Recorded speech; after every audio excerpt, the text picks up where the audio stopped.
Ya, jadi sebelum kita mendengarkan sharing firman Tuhan, maka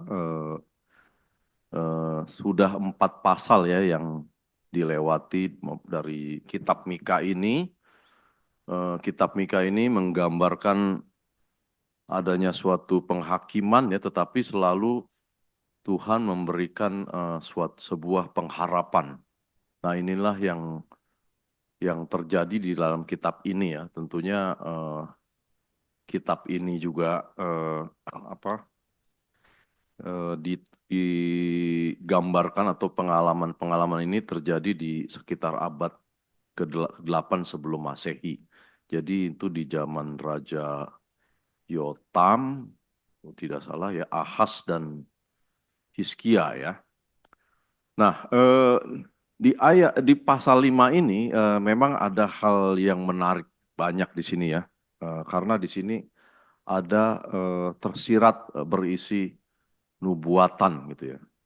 Karena disebut Bethlehem ya. Dari literatur yang saya baca, eh, kejadian ketika Tuhan Yesus itu dicari oleh orang Majus, eh, waktu orang Majus itu sampai di Yerusalem ya, di istananya Herodes, itu ditanya mana raja yang baru lahir.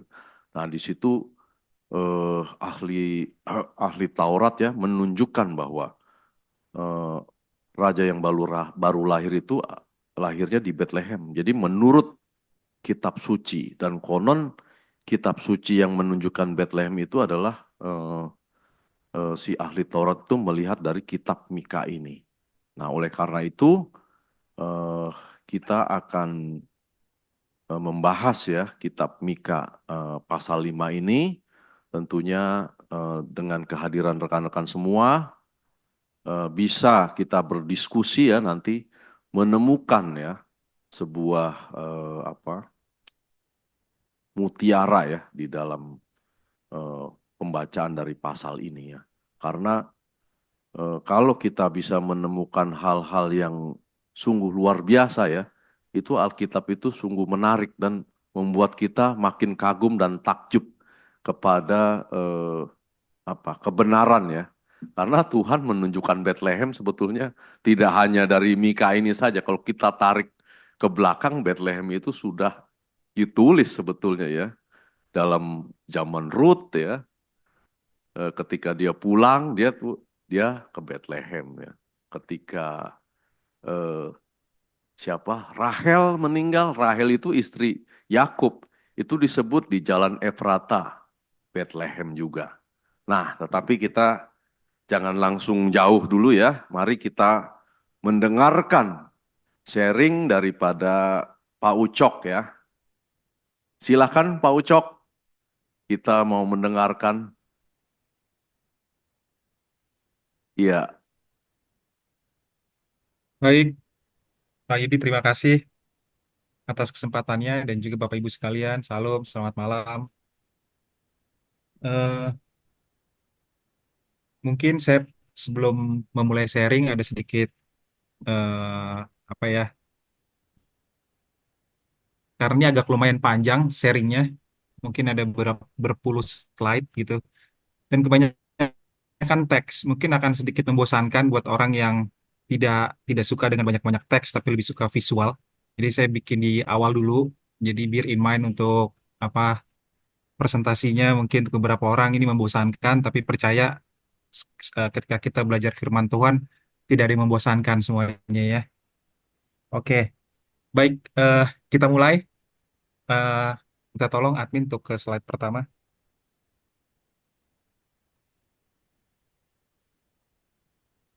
Oke, baik.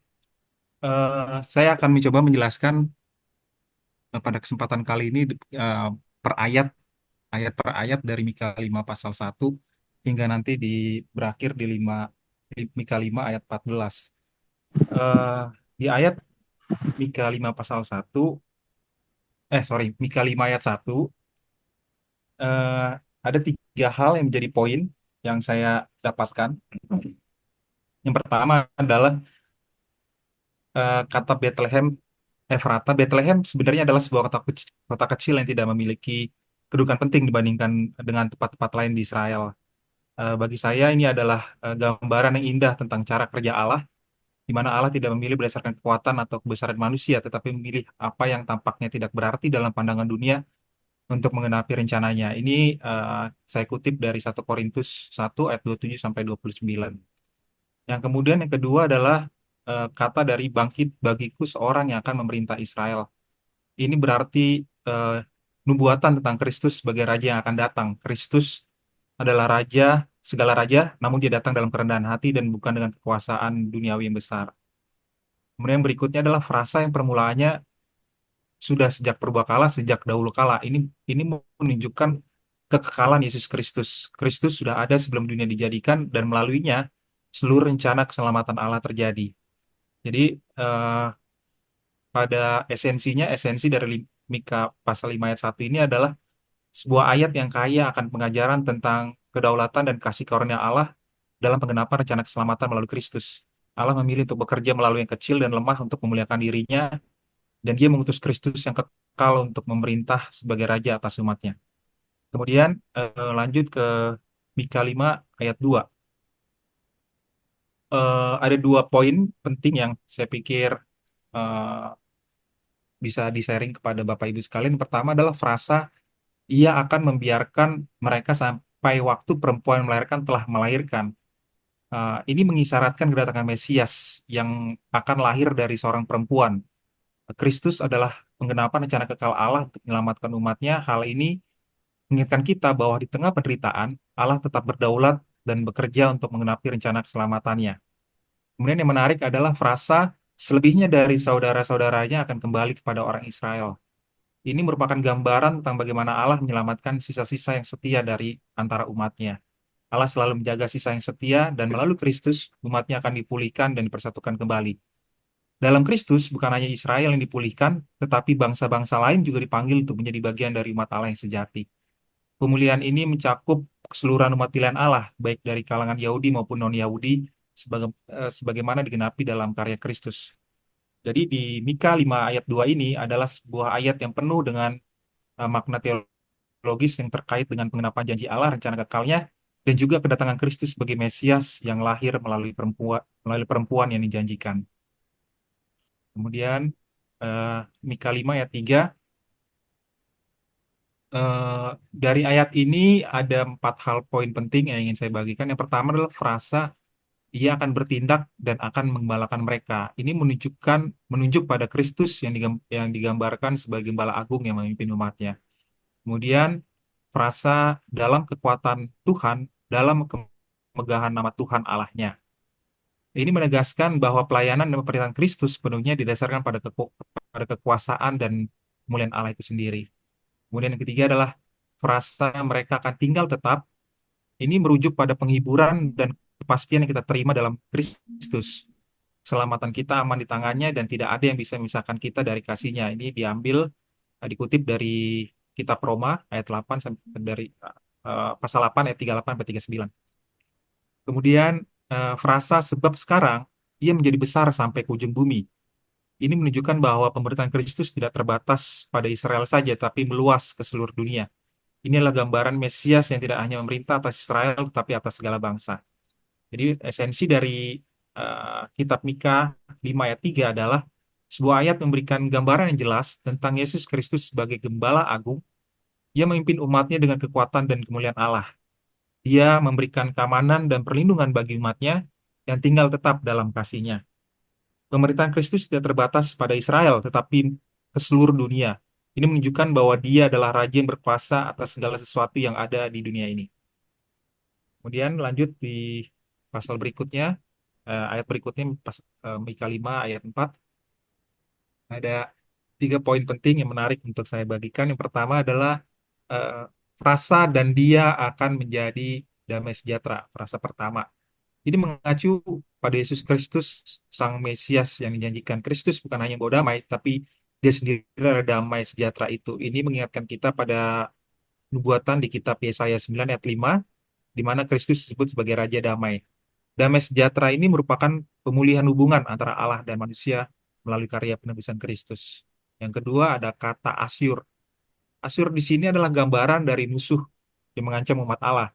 Dalam konteks nubuatan Mika, Asyur adalah kerajaan yang benar-benar menyerang Israel, tetapi dalam pengertian teologis yang lebih luas, Asyur dapat mewakili semua kekuatan yang berusaha menghancurkan umat-umat Allah.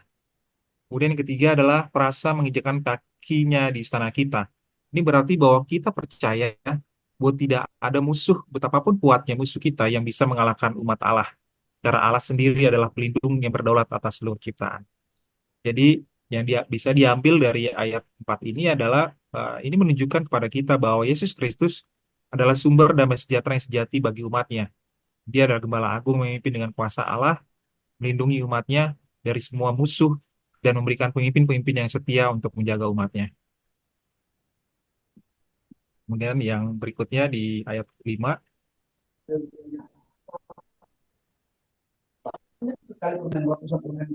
tiga poin penting yang menarik untuk dibagikan adalah pertama, eh, kata mencukur negeri Asyur dengan pedang.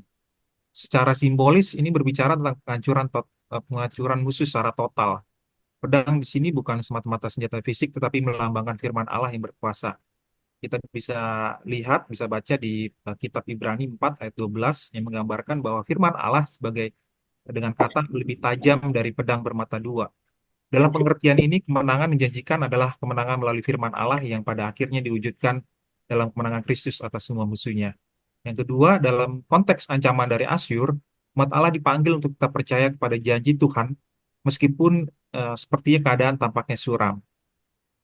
Poin yang nggak kalah menarik, poin ketiga adalah eh, yang ingin saya highlight adalah krisis dan ancaman dari musuh seringkali menjadi alat yang digunakan Allah untuk menguji dan memperkuat iman umatnya. Melalui penderitaan dan tantangan, orang percaya dipanggil untuk bertumbuh dalam pengharapan akan janji-janji Allah, yang pada akhirnya akan mendatangkan kemuliaan dan keselamatan yang lebih besar. Ini bisa kita baca di kitab 1 Petrus 1 ayat 6 sampai 7. Dan ini adalah pola yang berulang dalam kehidupan umat Allah. Melalui krisis, kemudian akan mengalami kedalaman kasih dan pemeliharaan Allah yang lebih besar.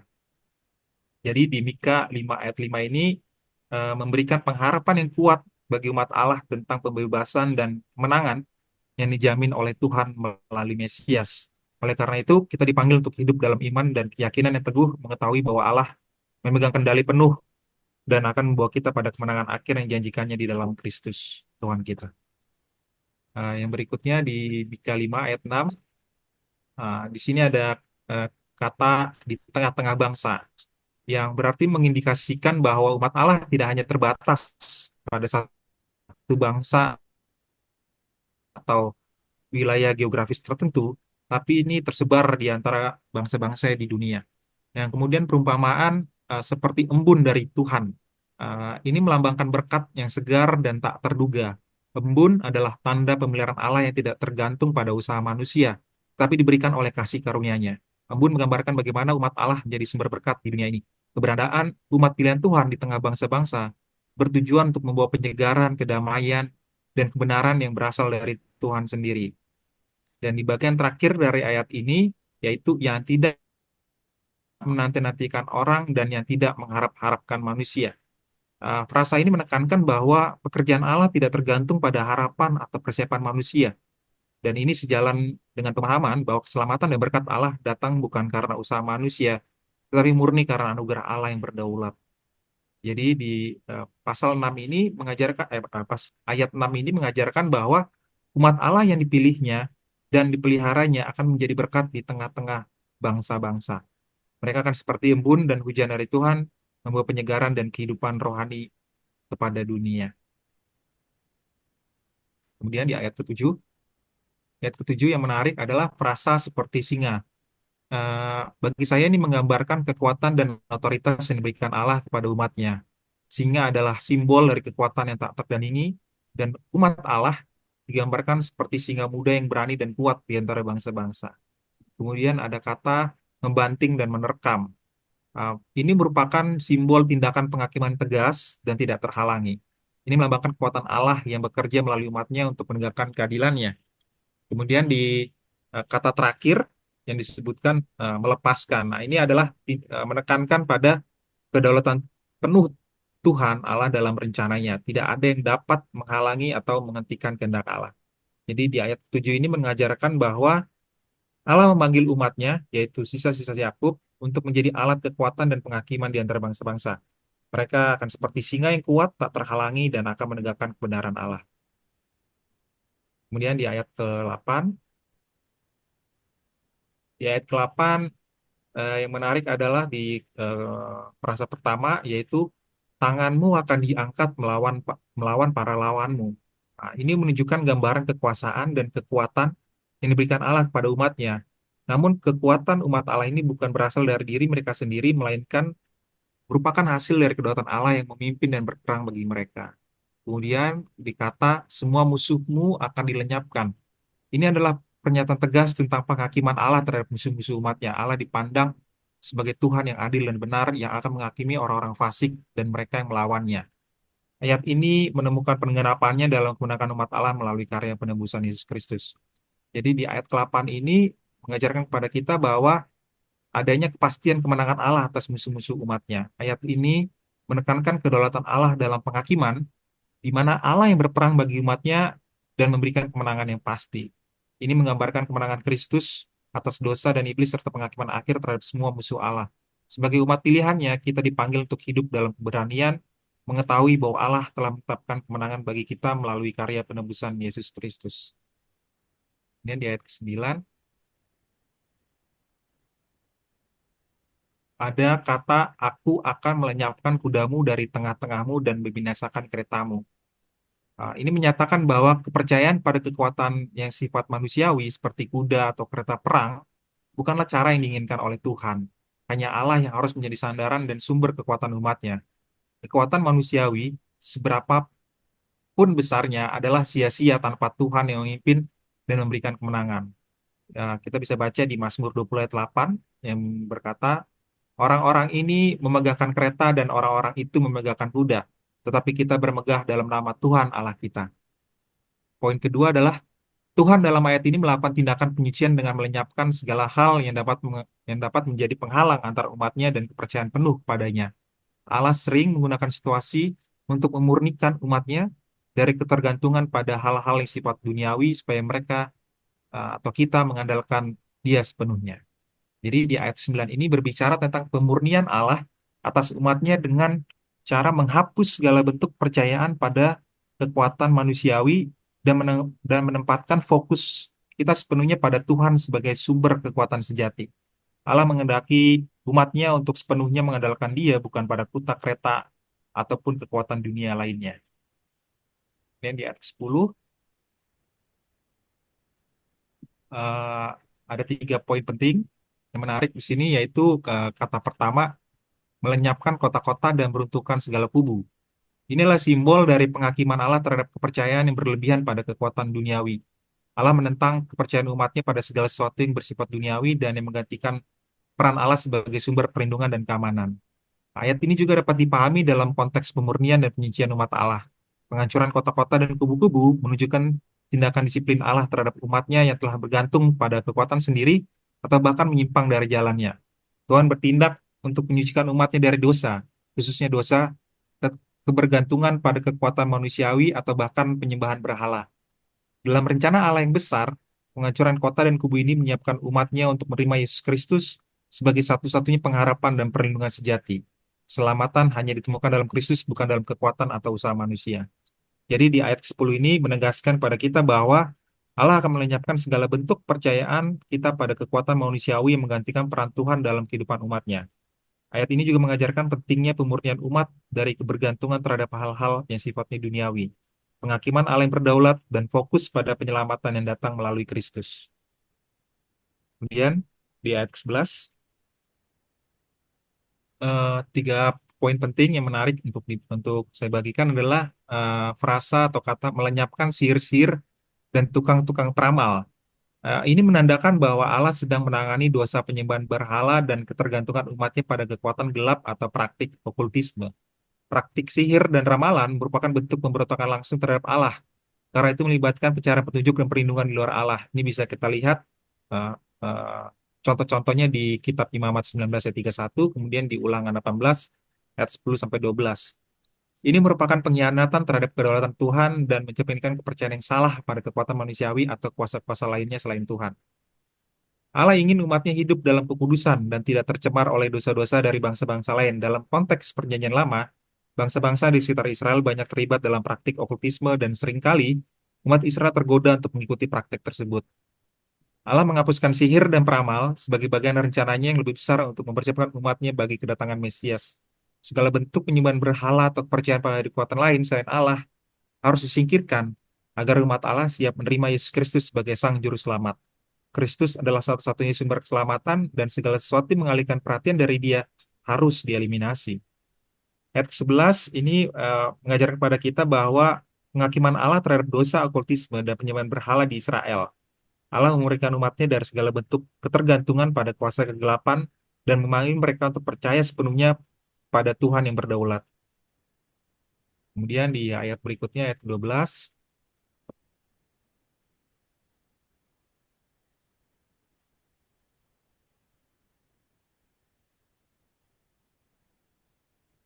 ayat ke-12 ada tiga hal penting.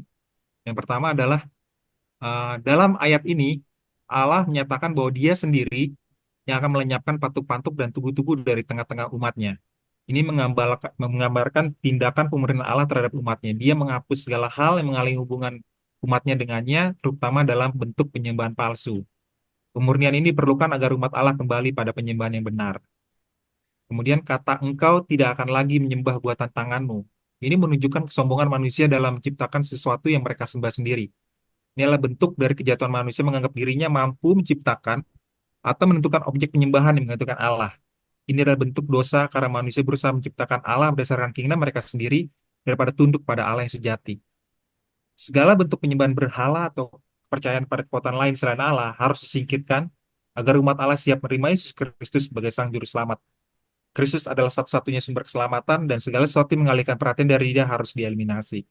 Ayat ke-12 memberikan pesan utama bahwa Allah menginginkan penyembahan yang murni dan eksklusif kepadanya.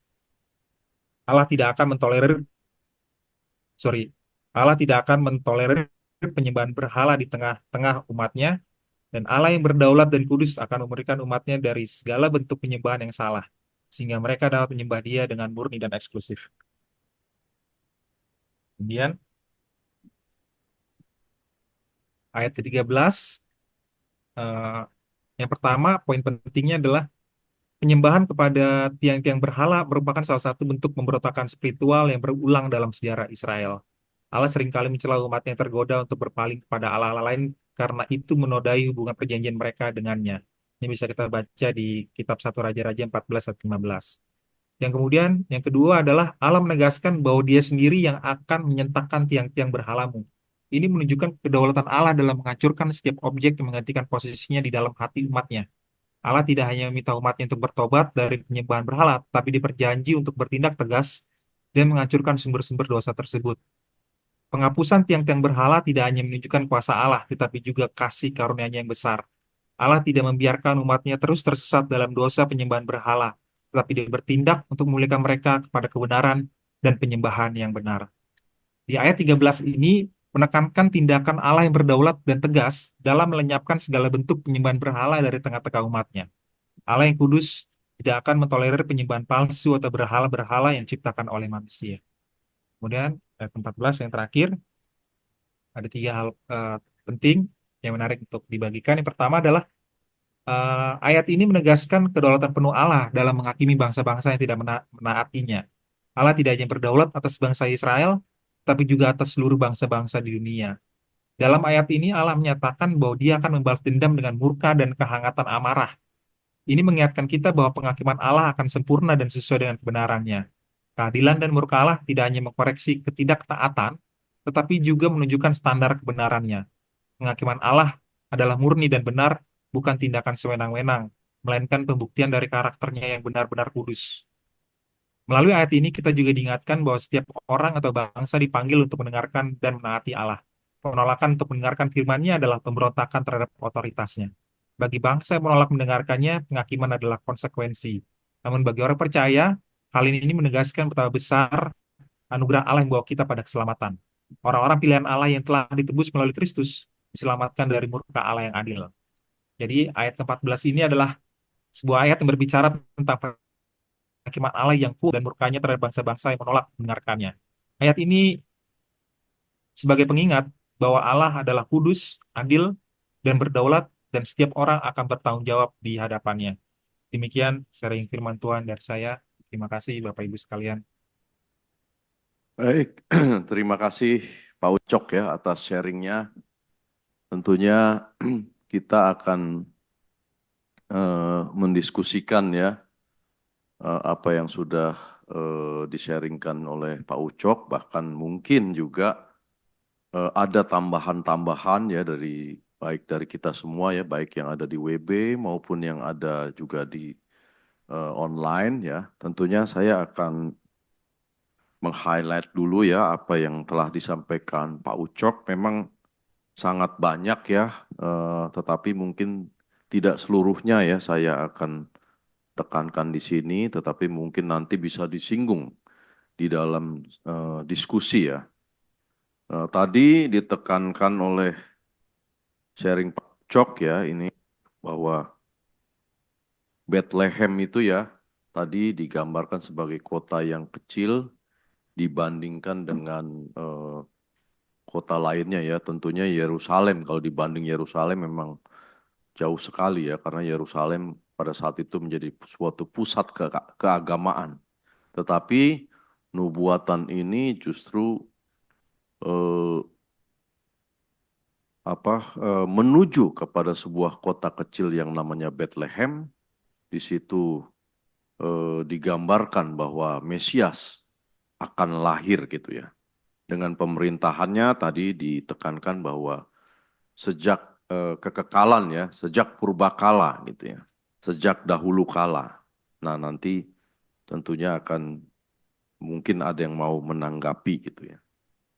Dan kemudian tadi juga ditekankan bahwa nanti itu sisa-sisa Israel ya yang akan percaya. Bahkan bukan saja sisa-sisa Israel, tetapi akan memberkati kepada seluruh bangsa yang juga bukan Israel ya. Nah ini memang kita ingat ya bahwa Mika ini, zaman Mika ini sebelum Israel itu dibuang ya ke Babel ya. Nah kemudian tadi Kristus menjadi pemerintahan Kristus itu menjadi seperti seorang gembala ya digambarkan ya eh, cara memimpinnya gitu ya, pelayanannya gitu ya, pemerintahan Kristus ya itu eh, mendatangkan suatu damai sejahtera ya yang menggambarkan sebuah pemulihan antara hubungan manusia dengan Tuhan. Dan juga tadi ada beberapa hal ya yang disinggung mengenai Asyur ya. Ini adalah tadi disampaikan oleh Pak Ucok adalah gambaran musuh ya yang mewakili musuh Allah ya, umat Allah. Tapi di sini juga ada Nimrod ya, jangan dilupakan Nimrod. Kalau Pak Saud nih kalau dengar Nimrod nih pasti langsung inget nih. Ya, tapi ini adalah yang tentu ditulis oleh Alkitab ada maksudnya ya, Asyur dan Nimrod. Memang Asyur saat itu adalah apa namanya? Bangsa yang besar ya. Israel itu begitu kecil dia. Ada Israel itu kecil, jadi kalau Asyur itu adalah yang ibu kotanya Niniwe ya, sampai Yunus saja males tuh dia disuruh oleh Tuhan Allah untuk mempertobatkan Niniwe ya, karena dia tahu dan Israel sangat sebel sekali gitu ya dengan Asyur gitu. Nah, kemudian yang lain-lainnya itu adalah beberapa simbol-simbol ya. Tadi ada singa, lalu ada apa? embun ya, dirus hujan ya, itu gambaran-gambaran mengenai tadi yang disampaikan bahwa nanti umat Allah yang diselamatkan ini akan menjadi berkat gitu ya bagi banyak bangsa, dan juga kekuatan-kekuatan eh, umat Allah tidak didasarkan lagi pada duniawi atau kekuatan manusia berupa apa sifatnya kekuatan di dunia ya seperti kuda-kuda gitu ya, tetapi kekuatan yang dari Tuhan. Nah, mungkin sebelum apa kalau saya sampaikan panjang sekali gitu ya, saya membuka kesempatan kepada teman-teman yang mau mendiskusikan ya kitab Mika pasal 5 ini. Kita masih punya waktu itu sampai 20.25 ya. Jadi masih ada 50 menit nih kalau saya hitung ya. Silahkan bagi teman-teman yang ingin menyampaikan, saya berikan kesempatan. Yang di online juga boleh dahulu gitu ya. Yang di online ini, ada Pak Yandoko, Ibu Lumongga, Dina Pasaribu, Patrick Simanjuntak, Pak Rahmat juga ada. Ini siapa yang ini? Yang Pak Oscar itu. Iya, Pak Oscar. Ya, silahkan. Saya berikan kesempatan yang online dulu ya. Karena kalau yang online ini kan apa lebih rileks gitu ya. Karena karena apa? Mungkin duduknya lebih enak gitu ya, lebih lebih santai, jadi lebih fresh gitulah. Silakan.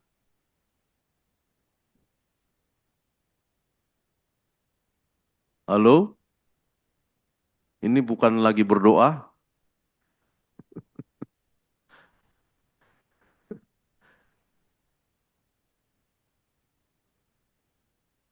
belum mau nggak duluan ya biasanya. Silahkan Ibu Lumongga, ini katanya ada bisik-bisik ke saya, biasanya Bu Lumongga duluan gitu. Silahkan Bu Lumongga.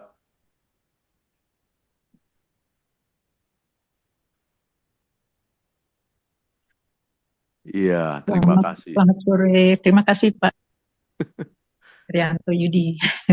Iya Bu Lumongga. Eh, eh, saya nggak mengomentari lagi ya apa yang sudah dibawakan oleh Pak Ucok ya, karena sangat-sangat lengkap. Ayat demi ayat dia gali, dia jelaskan maknanya.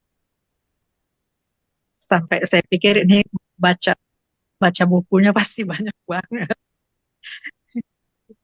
Tapi saya mencoba melihat dari sudut pandang yang lain ya, bukan dari arti ayat demi ayat. Kalau kita melihat lukisan, suatu gambar, enaknya kita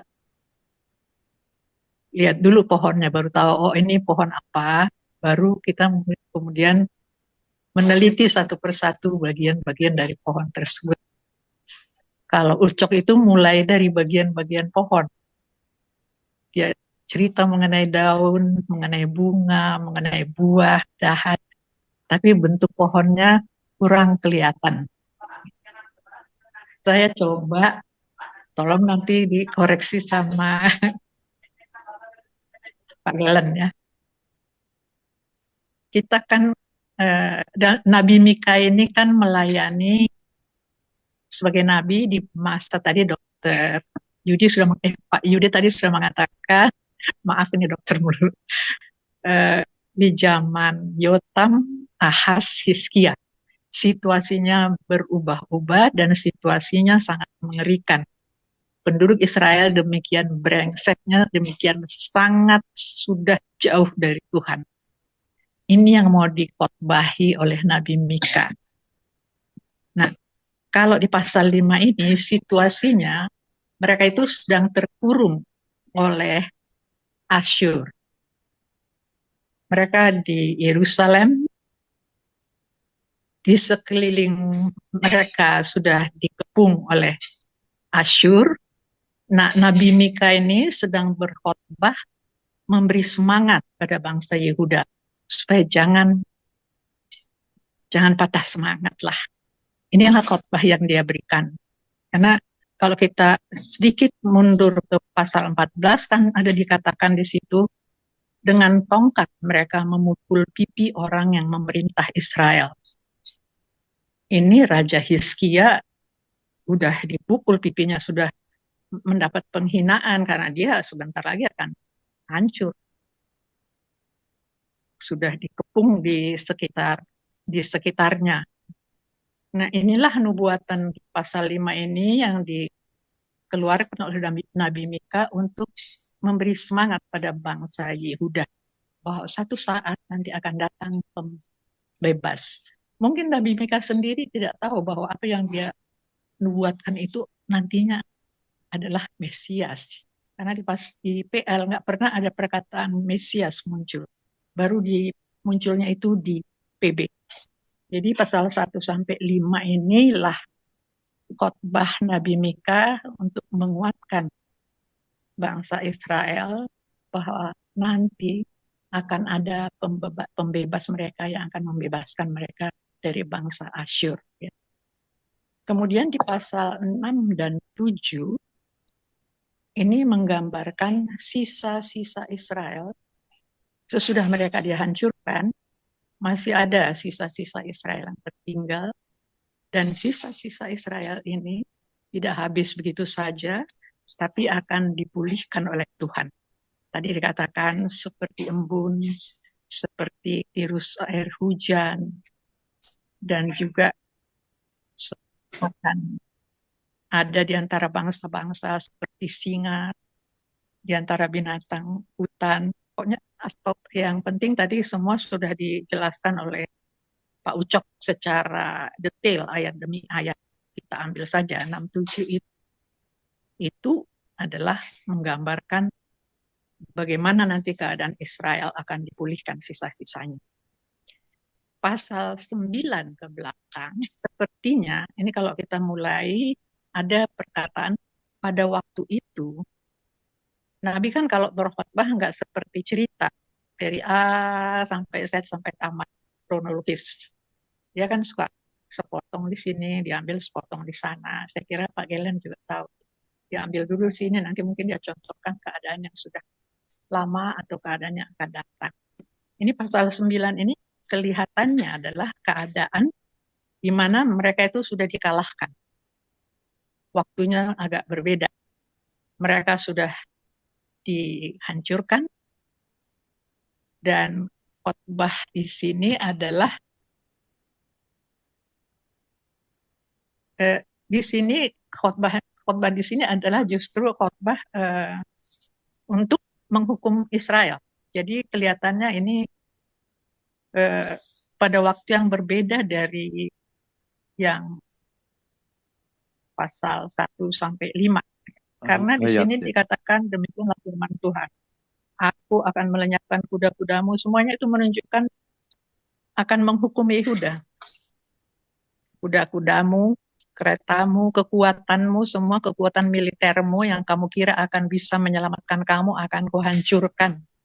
Patung-patungmu, berhala-berhalamu, semuanya itu akan dihukum oleh Tuhan Allah. Tadi kalau detail demi detail, ayat demi ayat, Pak Ucok sudah menjelaskan artinya. Tapi di situ itu Nabi Mika hendak menunjukkan kepada bangsa Yehuda hukuman yang akan mereka terima. Di sini kelihatannya khotbahnya itu lebih awal dari yang ayat 1 sampai 5. Kalau ayat 1 sampai 5 mereka itu sudah dikepung, itu udah nggak ada harapan. Kalau ini kelihatannya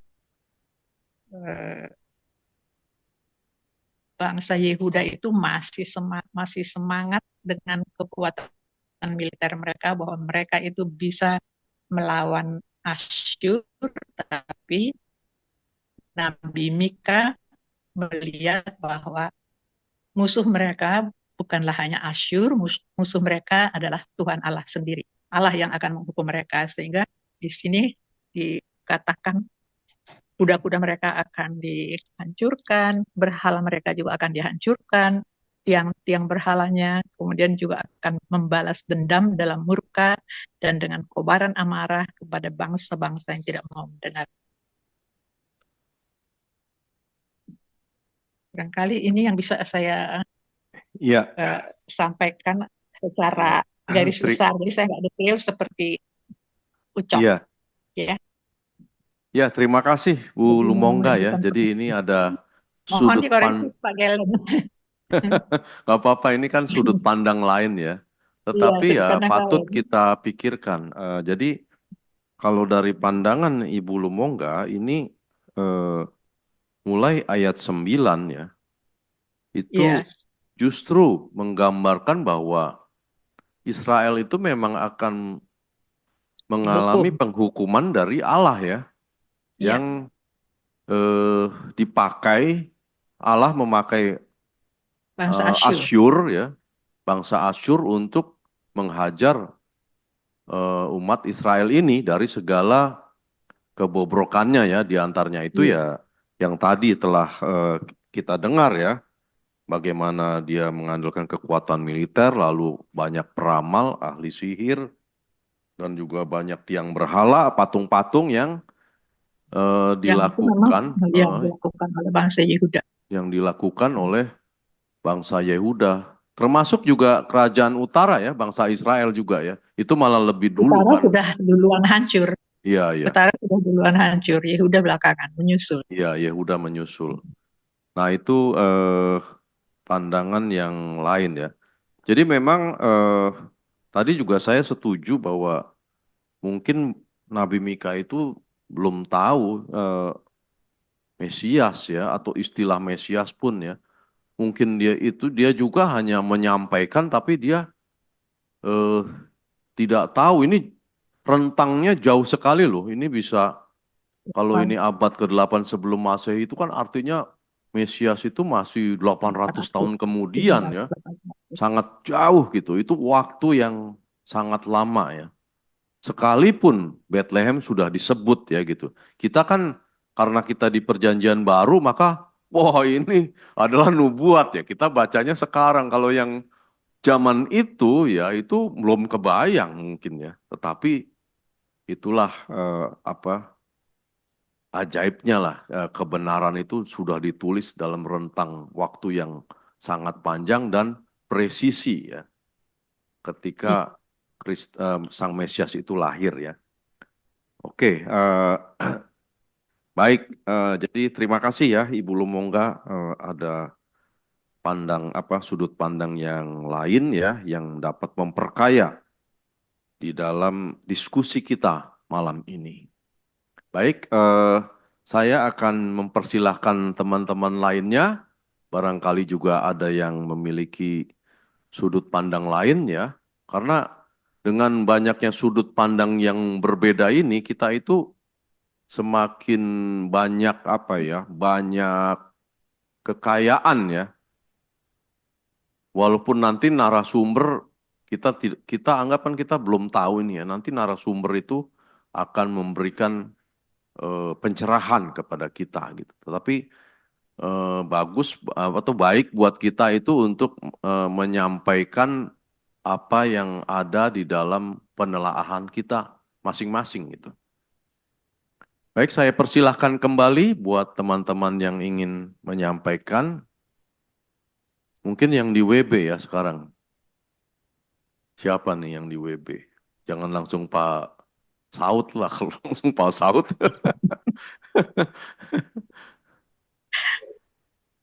Pamela ya, Pamela. Gimana Mela?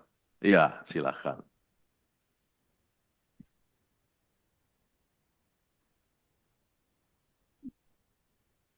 Baik, terima kasih untuk kesempatan yang diberikan kepada saya. Di sini dari Mika pasal 5 ini saya mengambil khusus di bagian ayat yang pertama. Nah, ayat yang pertama tadi berbicara tentang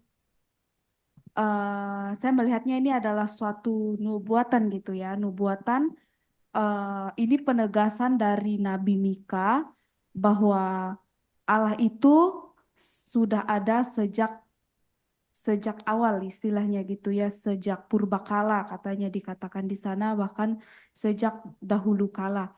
Nah, jadi ketika melihat berfokus pada di ayat yang pertama ini, di sini Mika menekankan bahwa keberadaan Kristus itu abadi gitu ya. Ini berbicara tentang uh, Raja Mesias dan penyelamatan dari bangsa Israel itu sendiri. Nah, kemudian penekanan itu pun saya ada mengutip ayat firman Tuhan di dalam Mazmur pasal 90. Saya akan buka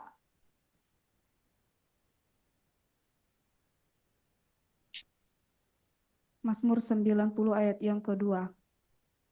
Sebelum gunung-gunung dilahirkan dan bumi dan dunia diperanakan, bahkan dari selama-lamanya sampai selama-lamanya, Engkaulah Allah. Nah, ini ketika saya melihat gitu ya, nah ini mendukung gitu ya, mendukung dari ayat yang khususnya yang pertama ini ketika saya melihat gitu ya, bahwa Allah itu memang sudah ada sejak purbakala dan sejak dahulu kala gitu, sehingga inilah yang ditegaskan gitu, yang ditekankan oleh Nabi Mika. Nah, kemudian di Yohanes pasal 8 ayat yang ke-58 saya akan bacakan. Kata Yesus kepada mereka, Aku berkata kepadamu sesungguhnya sebelum Abraham jadi, aku telah ada. Nah, ini juga merupakan penegasan yang dikutip gitu ya, yang dikutip untuk mendukung dari ayat ini gitu, dari ayat pertama ini gitu. Nah, jadi sebelum Abraham itu ada, nah bahwa Allah itu sudah ada seperti itu. Nah, kemudian satu hal yang menjadi pelajaran penting berarti bagi saya di sini yaitu bahwa Allah telah berjanji kepada umatnya gitu ya, berjanji kepada umat Israel bahwa janjinya itu berbicara tentang bahwa dirinya Allah itu akan menjadi Allah bagi umat Israel itu sendiri gitu. Nah, jadi kita bisa dilihat di Keluaran pasal 20 ayat yang kedua. Nah, jadi itu adalah suatu apa ya?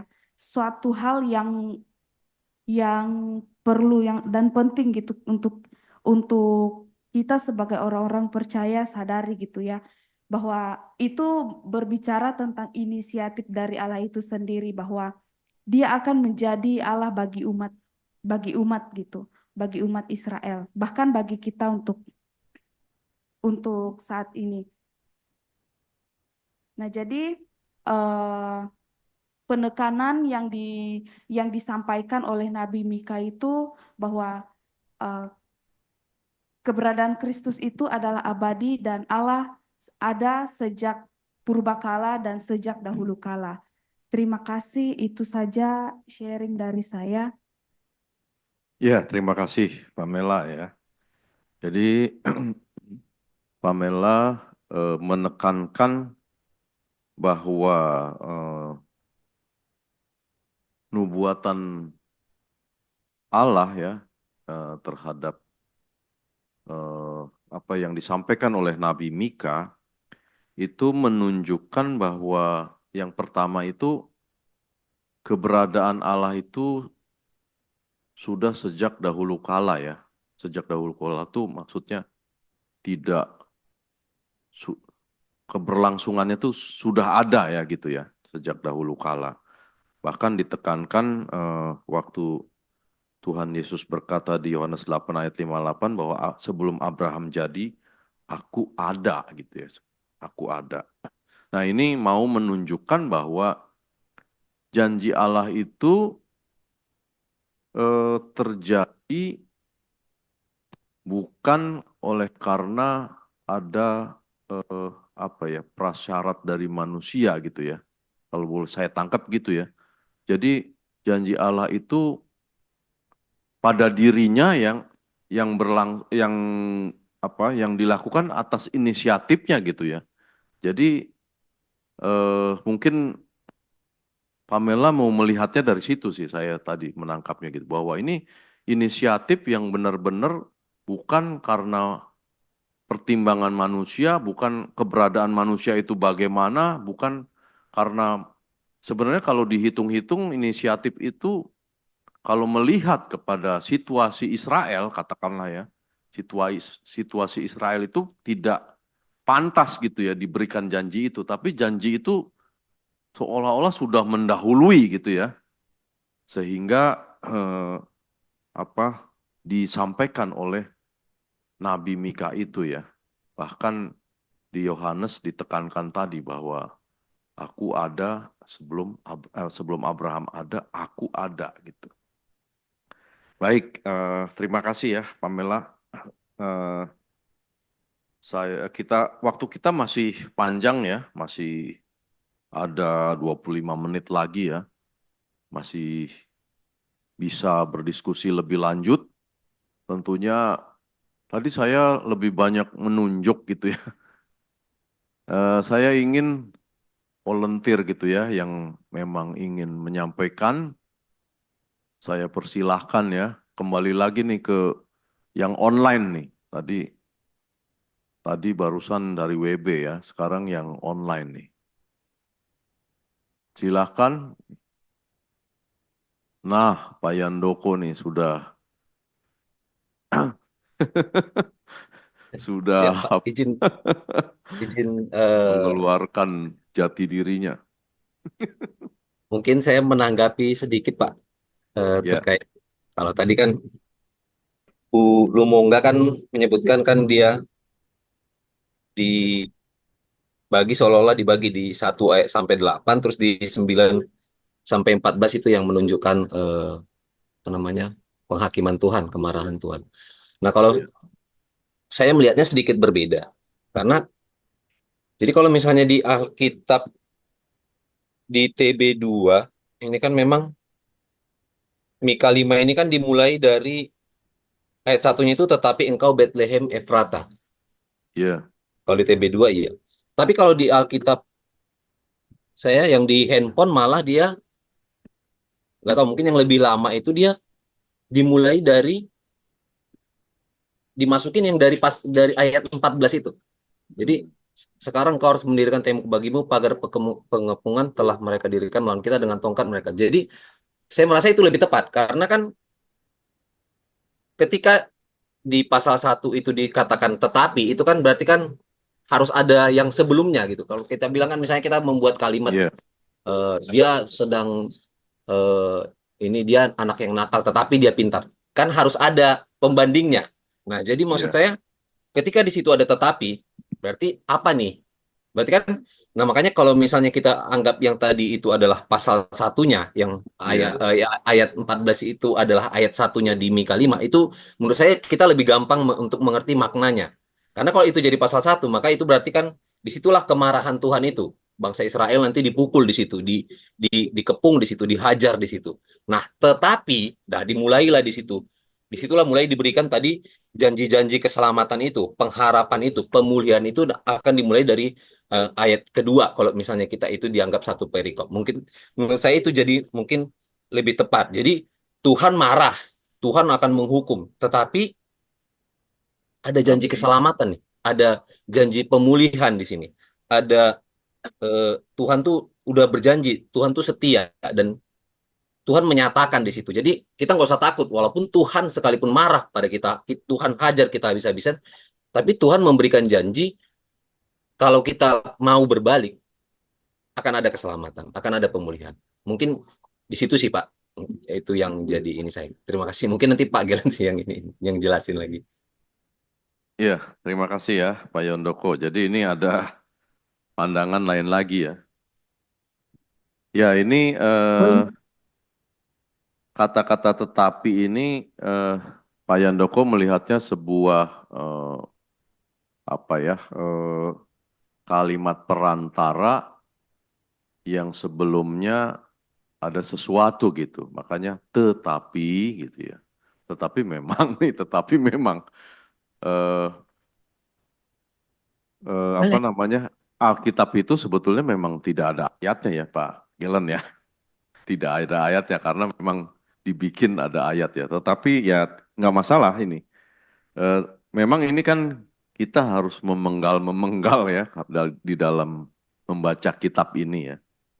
Eh, nggak masalah ya. Jadi memang kalimat-kalimat ini waktu kita PA ya, emang menjadi suatu kunci ya. Apabila gitu, ya, bila gitu, ya. Atau kalimat yang berulang-ulang itu apa sifatnya menekankan gitu ya. Ya berarti ada sebabnya gitu ya. Allah ada Tuhan menghukum itu, tetapi ada janjinya gitu ya. Tetapi memang ini janji yang mungkin masih terlalu panjang ya gitu sebetulnya ya. Kalau kalau kita melihatnya saat ini, janji ini kan bisa 700-800 tahun kemudian ya. Tetapi memang bisa saja ya karena eh, Israel ini bukan hanya dihukum dari Asyur saja, karena nanti juga di tahun 500 berapa ya, 80 ya sekitar itu sebelum Masehi juga dibuang ke Babel gitu. Memang banyak ini, banyak yang akan terjadi pada bangsa Israel yang mungkin akan menyakitkan gitu, sehingga harus diberikan sebuah pengharapan bahwa nanti gitu ya dari Bethlehem Efrata akan bangkit ya bagi Tuhan. Baik, terima kasih Pak Yandoko ya atas Boleh saya, sudut pandang Pak lainnya. Yudi, Iya, Pak Yudi, boleh saya komentari tadi Pak Yandoko. Saya iya, setuju dengan Pak Yandoko ya, iya, bahwa ayat 14 ini sebetulnya adalah permulaan dari sebagusnya dimasukkan di hmm, permulaan dari pasal 5. Makanya iya, dari ayat 14 inilah saya tahu bahwa mereka itu sedang dikepung oleh iya, Asyur. Dari pasal 14 ini bisa kita tahu. iya. Cuma literatur Ibrani emang suka agak aneh. Barangkali nanti Dr. Saud bisa lebih menjelaskan. Susunan susunan ininya itu nggak seperti prosa kita.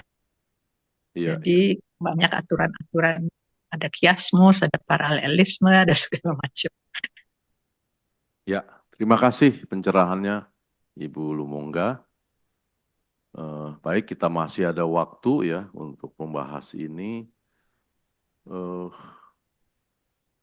Barangkali ini Pak Oscar nih ya, jangan senyum-senyum aja fotonya nih, tapi tidak ada suaranya gitu.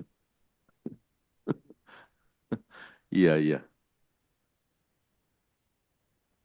Tapi juga saya beri kesempatan kalau ada yang mau bertanya ya, nanti pertanyaannya disimpan dulu, barangkali nanti saat Pak Pendeta Galen memaparkan sebagai narasumber bisa. Hmm? Nggak ada waktu.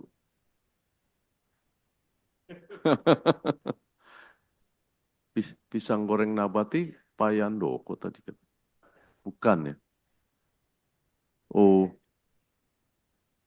Pak Edward nih, ada permintaan nih Pak Edward untuk menyampaikan. Oh iya, kelompok kecil Pak Saud ya. Pak Edward silakan diberikan kesempatan.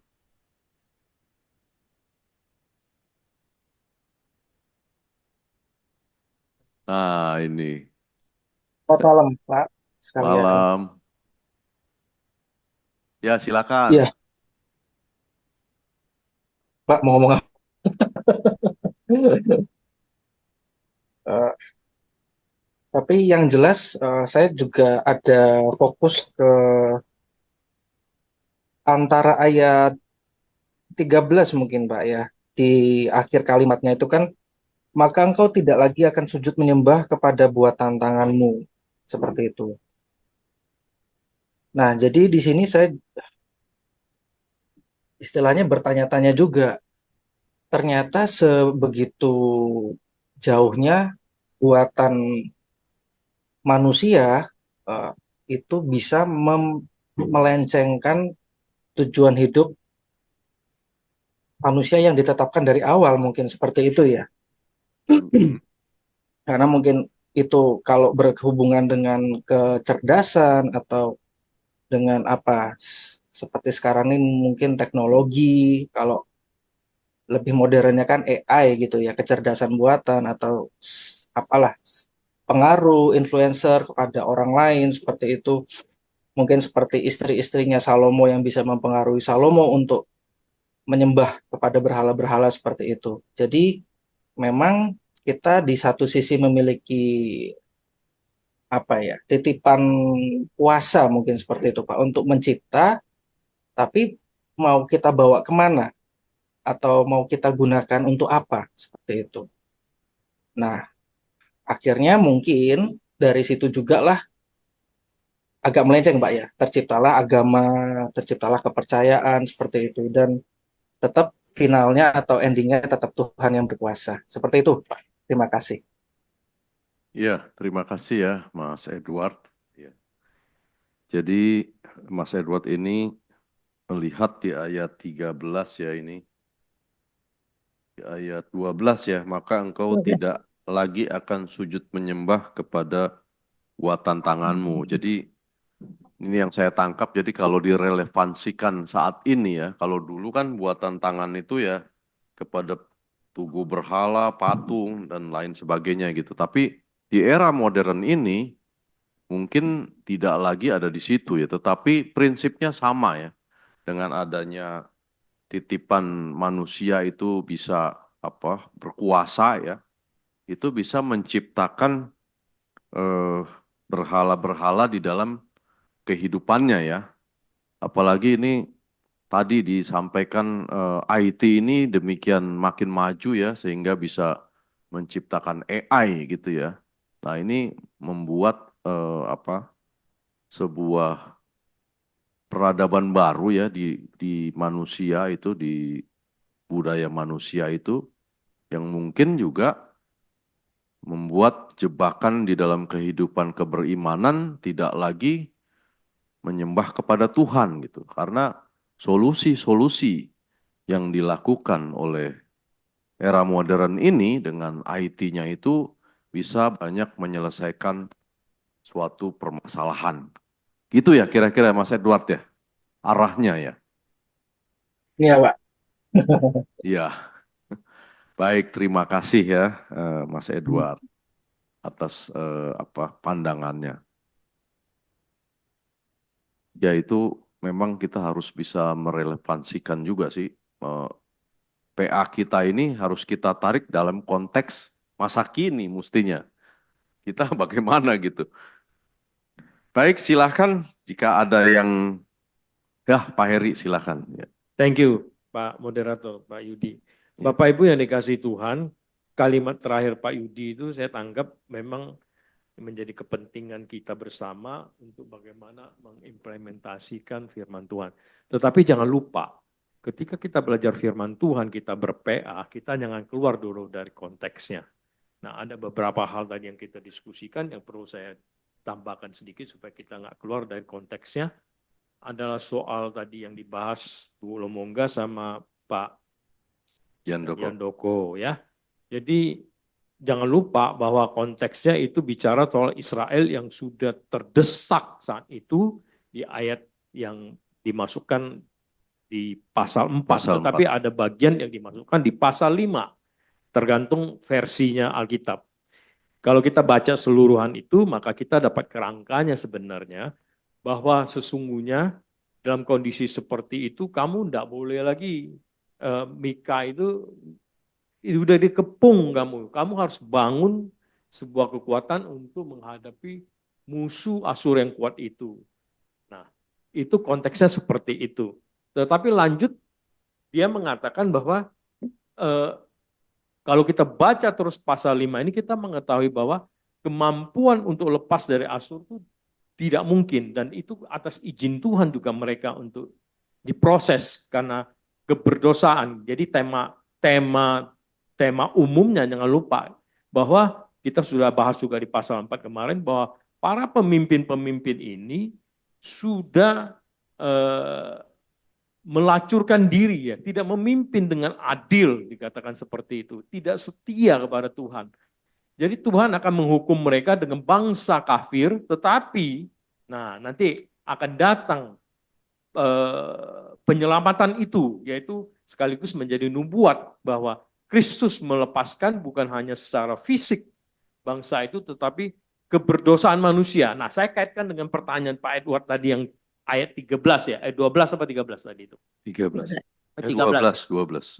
Jadi jangan lupa, kenapa kok pikiran, mana tadi ayat itu?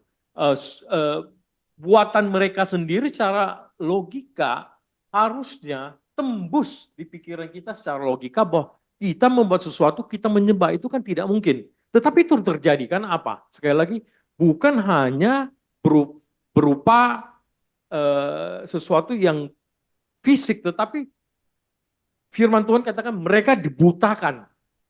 Ya, mata rohani mereka dibutakan. Jadi inilah, jangan lupa, ketika mereka membuat sesuatu dan menyembah, mereka sudah manusia yang berdosa. Manusia yang sudah jatuh ke dalam dosa, Adam dan Hawa, jangan lupa itu ya. Jadi bisa aja itu terjadi, bisa. Kenapa nggak masuk logika kita? Karena kita sudah percaya. Kita sudah ditebus. Mata rohani kita sudah dicelikan. Nah, jadi kemungkinan itu terjadi kepada bangsa Israel pada konteksnya waktu itu. Tetapi Mika menubuatkan bertobatlah. Karena nanti Tuhan akan datang mengadili dan menghancurkan segala musuh yang saat ini menguasaimu. Nah, dari sini kita baru bisa narik pelajaran bahwa sesungguhnya kita pun orang yang sekarang ini yang diselamatkan Tuhan, kita sedang berjalan di dunia ini penuh dengan intrik, penuh dengan berbagai penganiayaan, penuh dengan berbagai kesulitan-kesulitan yang kita hadapi. Tetapi ingat ya, nubuat tadi bahwa Kristus akan datang untuk kedua kalinya, dan Kristus menjadi pengharapan kita yang sudah menebus kita, bukan hanya keselamatan di tengah-tengah penderitaan kita di dunia ini, tetapi di akhirat nanti Tuhan sudah janjikan itu, dan tidak mungkin Tuhan melupakan janjinya, dan Tuhan alpa terhadap janji-janji yang pada umatnya. Nah, itu satu pembelajaran. Itu yang saya mau bereskan dulu. Kemudian ada banyak hal yang tadi Pak Ucok udah sampaikan. Saya cuma mau menambahkan sedikit yang buat saya menarik buat pribadi saya, dan pengalaman yang saya dapatkan dari pergumulan ayat ini ya. Nah, di bagian tadi Pak Ucok juga udah sampaikan bahwa benang merahnya tentang kedatangan Kristus melalui anak darah Maria tadi, itu juga digambarkan di dalam perjalanan Rahel, ya, istri Yakub, dan melahirkan ya di Betel itu waktu itu ya. Jadi kalau kita baca itu di Kejadian ya, kalau Bapak Ibu mau lihat referensinya, ayatnya ada di Kejadian. Sebentar saya lihat. Kejadian 35 ayat 16 ya. Iya. Kejadian ayat 35 ayat 16. Kemudian soal Bethlehem, soal Efrata itu juga dikutip di dalam Yohanes, di Matius ya, Yohanes pasal 7 ayat 42, Matius 2 ayat 1, 3 sampai 6. Nah, itu kita bisa baca. Kemudian soal ini soal hal yang penting juga. Nah, soal singa Yehuda ya, saya mendapatkan pengalaman pribadi dari sini ya. Tidak perlu Bapak Ibu contoh, tetapi mudah-mudahan ini juga boleh menjadi berkat bagi Bapak Ibu, bahwa saya baca sebuah buku ditulis oleh C.S. Lewis ya, buku fiksi ya, C.S. Lewis ya, mengenai Narnia. Bapak Ibu kalau pernah baca ada beberapa 6 seri kalau nggak salah bukunya itu menarik sekali. Dia menggambarkan singa muda, singa Yehuda itu kelihatan cool sekali, kalem sekali. Tidak seperti singa yang ganas. Orang kalau ketemu di hutan sama singa, waduh udah gemetar segala macam. Tetapi ini digambarkan tentang singa muda itu, tentang Yesus Kristus, tentang anak-anak Kristus, ya, anak-anak Tuhan, itu mereka begitu kalem, tetapi berwibawa, punya kuasa, punya kekuatan. ketika orang berhadapan dengan singa muda ini, mereka gemetar, ya. Bukan karena keganasan mau menerkam, bukan. Tetapi itulah wibawa yang harus ada pada setiap kita sebagai anak-anak Tuhan. Ya, kita punya kuasa karena Kristus sudah menebus kita. Nah, itu yang saya dapatkan dari gambaran tentang simbol singa muda ini ya. Bagi saya menarik sekali. Ketika baca ini, saya ingat yang pernah saya baca dari C.S. Lewis ya, karya C.S. Lewis itu mengenai Narnia itu ya. Singa yang kelihatannya tidak berkuasa ya. Bahkan dibawa ke pembantaian seperti itu. Itu gambaran tentang Kristus. Tetapi yang seperti lemak itulah justru Tuhan pakai penuh dengan kuasa. Dan kita harus memiliki itu. Kewibawaan Kristus yang ada pada kita. Nah, saya mengenarikan ini kepada hal yang tadi di ayat awal-awal tentang kota yang kecil itu. Ya, Bethlehem itu ya. Ternyata memang ya kalau kita perhatikan sekali lagi penerapannya ya. Saya membawa ini ke dalam penerapan.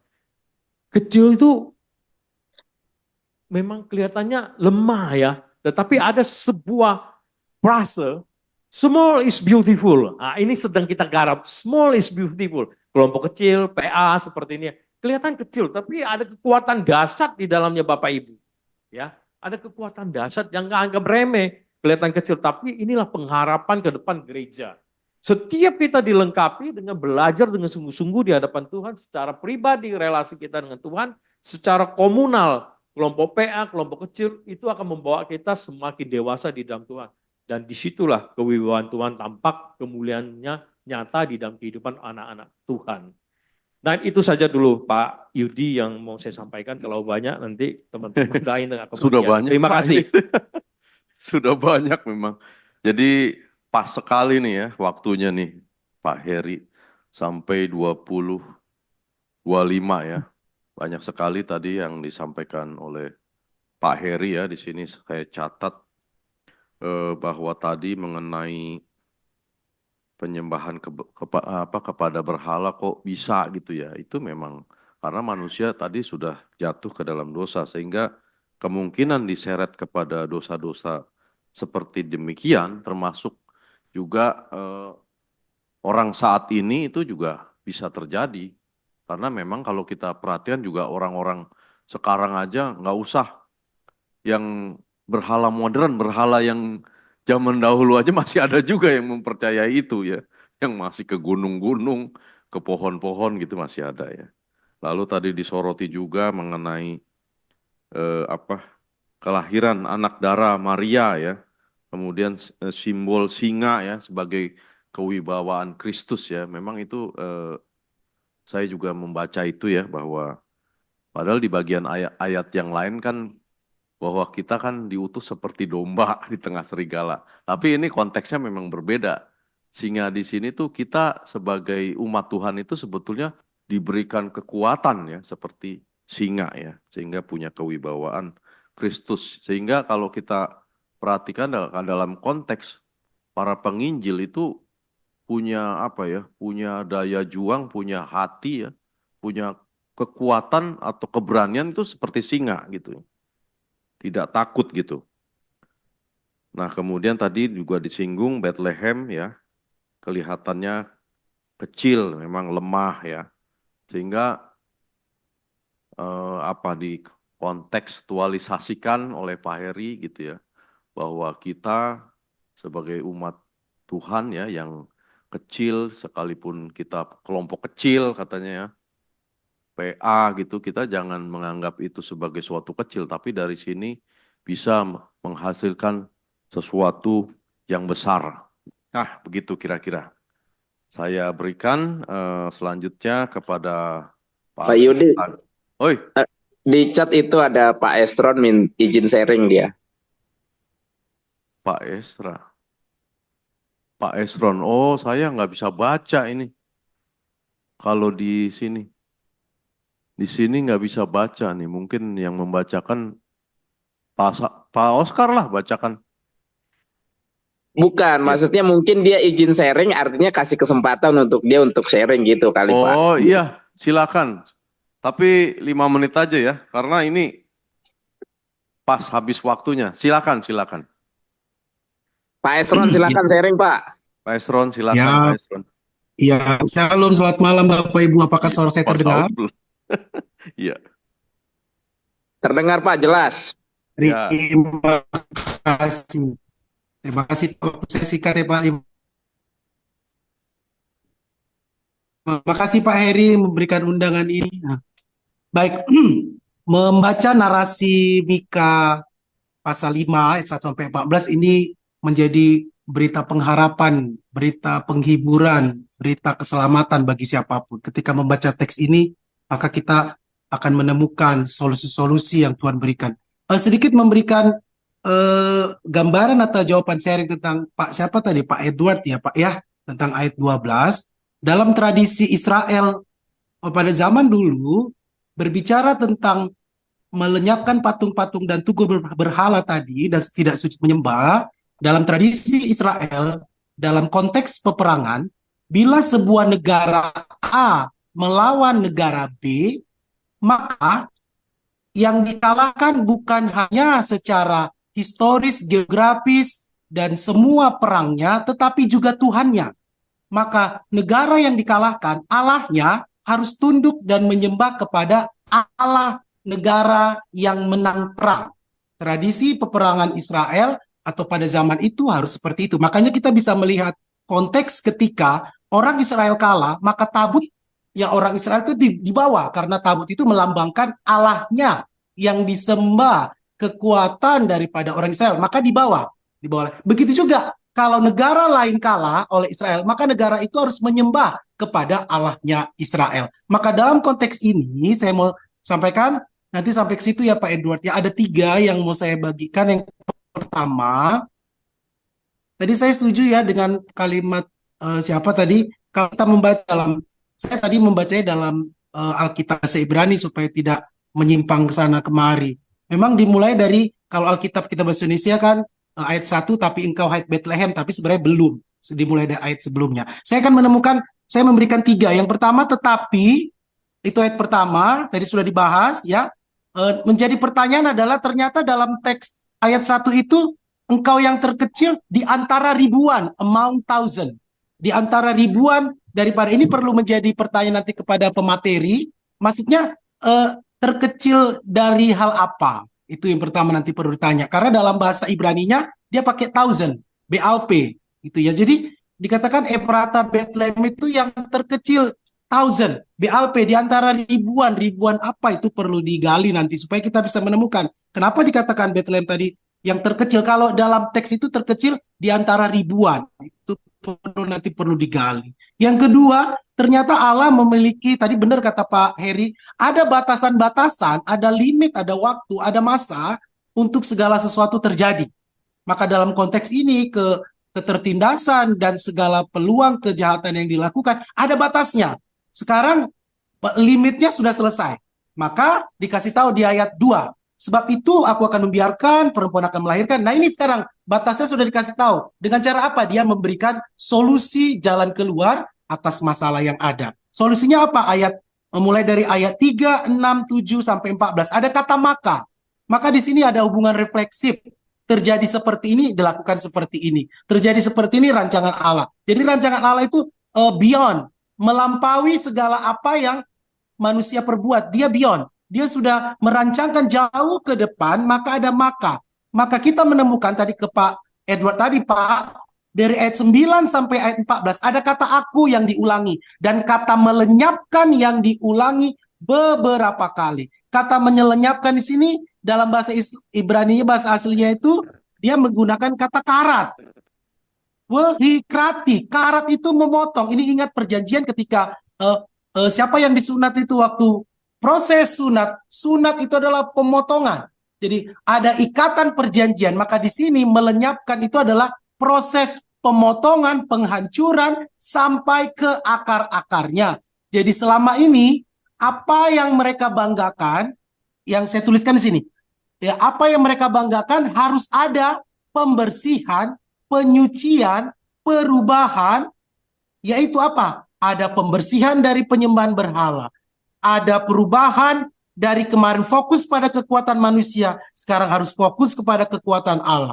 Dulu fokus kepada kehebatan benda-benda materi dan segala hal yang mereka katakan tadi, tukang-tukang, peramal, kuda-kuda dan semua yang hebat tadi. Harus sekarang ada pembersihan, perubahan otomatis cut off tadi. Perubahan sampai ke akar-akarnya. Sebab apa? Keadilan Tuhan akan terwujud. Jadi memang untuk terjadi tadi itu, Tuhan tidak main-main kepada umatnya. Harus ada pembersihan dari mulai ayat 9 sampai 14. Tuhan membersihkan.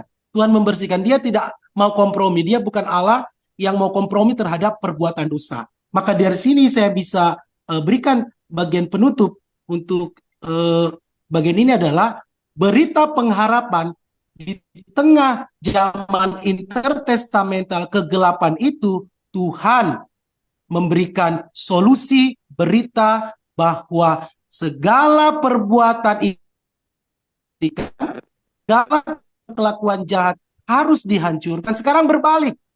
Karena Tuhan sudah menyatakan, sudah memberikan nubuatannya tadi, bahwa ada Mesias dalam bagian ini. Itu saja yang bisa saya tambahkan sedikit.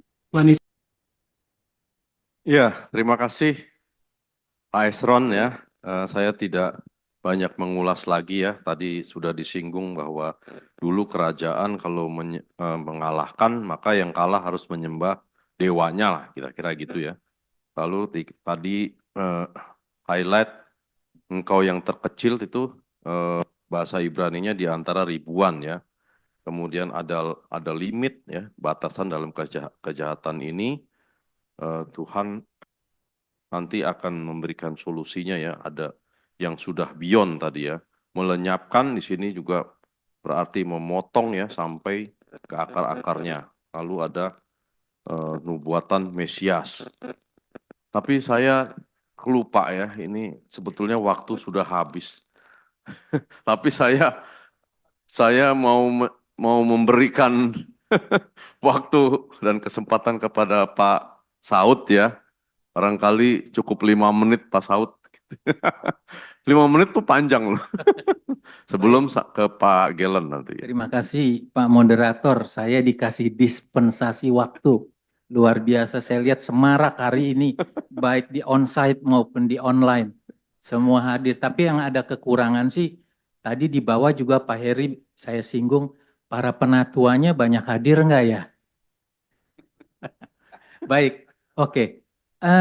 Saya mau membuka dengan, tadi saya lihat Evangelis Esron ya, menyampaikan dalam pandangan Ibrani ya. Saya juga mau menambahkan, memang saya mau mengupas ini sekarang, khususnya Mika, jadi understanding Holy Bible, baik PL maupun PB, in the Jewish context ya, begitu. Nah, saya menghargai apa yang telah dibuat LAI dalam Mika 5 ayat 1 sampai 14 yang berjudul Raja Mesias dan Penyelamat Israel. Ya, kalau kita diperhadapkan dengan keselamatan, ini kan masuk soteriologi, doktrin keselamatan, maka kita tidak lepas tadi dari awal Jewish context ya, pada proto-evangelium. Kejadian 3 ayat 15, kita udah tahu semua.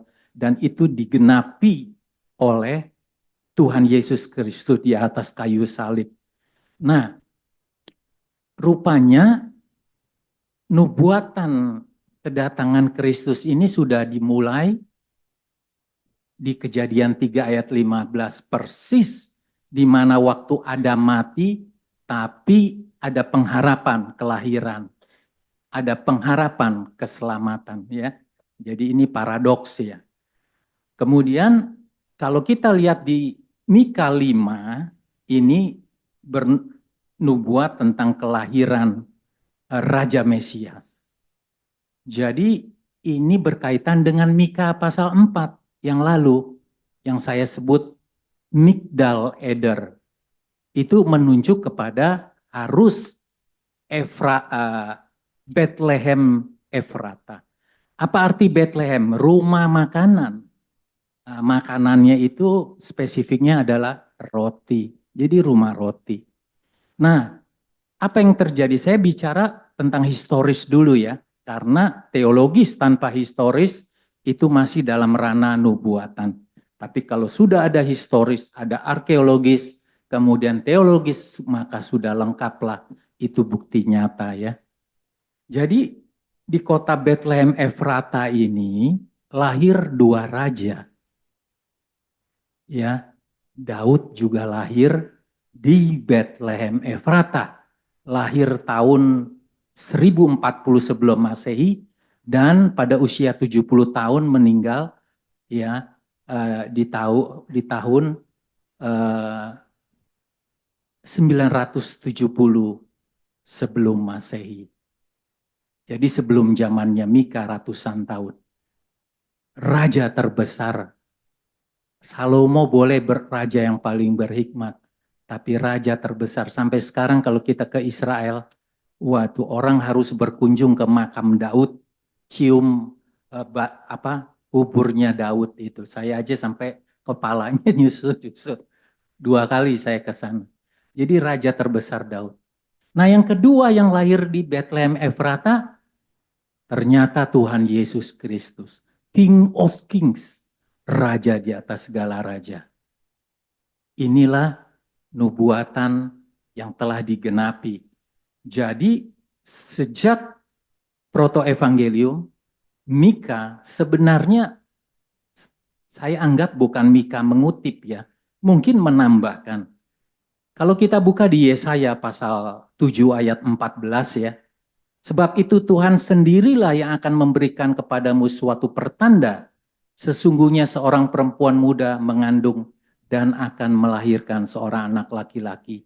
Dan ia akan menamakan dia Immanuel. Dilengkapi dengan Yesaya 9 ayat 6-7. Sebab seorang anak telah lahir untuk kita. Seorang putra telah diberikan untuk kita. Lambang pemerintahan ada di atas bahunya. Dan namanya disebutkan orang penasihat ajaib, Allah yang perkasa, Bapa yang kekal, Raja damai. Inilah penggenapannya sudah kita ketahui. Jadi Tuhan Yesus Kristus lahir di dunia pada tanggal 25 Desember itu tepatnya. Dan kita peringati setiap tahun. Nah, untuk memperingati hari lahirnya Tuhan Yesus inilah justru awalnya itu diberitakan ya oleh malaikat di sorga. Di dalam Injil Lukas pasal 26 ayat 20 kelamaan ya. Ya, saya singkatnya di Lukas 2 ayat 11-14 lebih singkat. Jadi peringatan ini, kelahiran Kristus ini memang harus diperingati. Dan itu Paulus juga menegaskan di dalam suratnya kepada Timotius dalam 2 Timotius 2 ayat 8.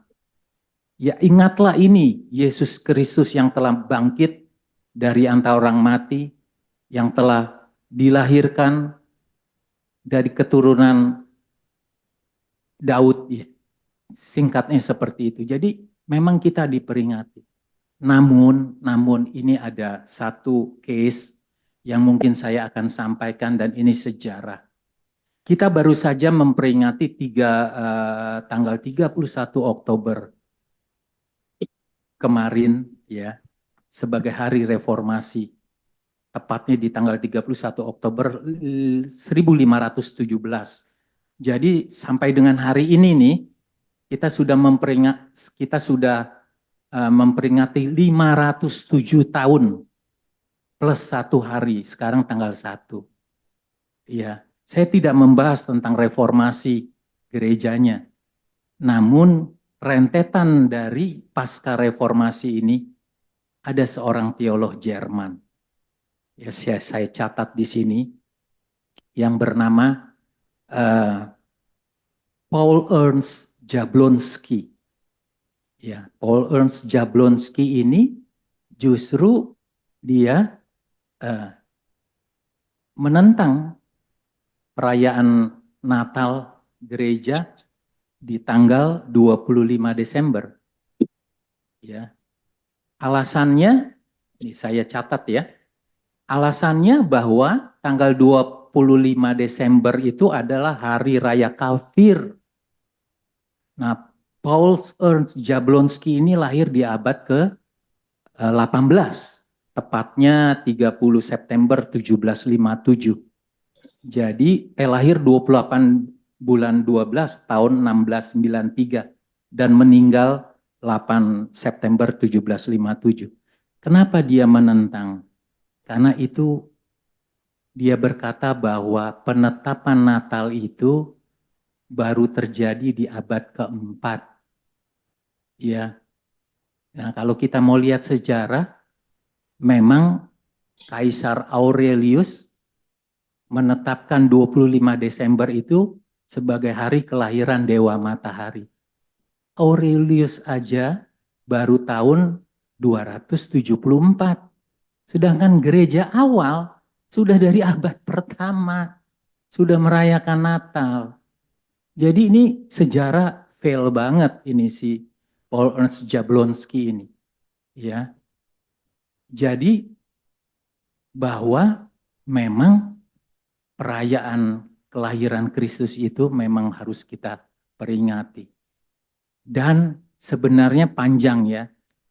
Kalau dalam konteks Yahudi, kelahiran dan kematian itu seperti paradoks ya.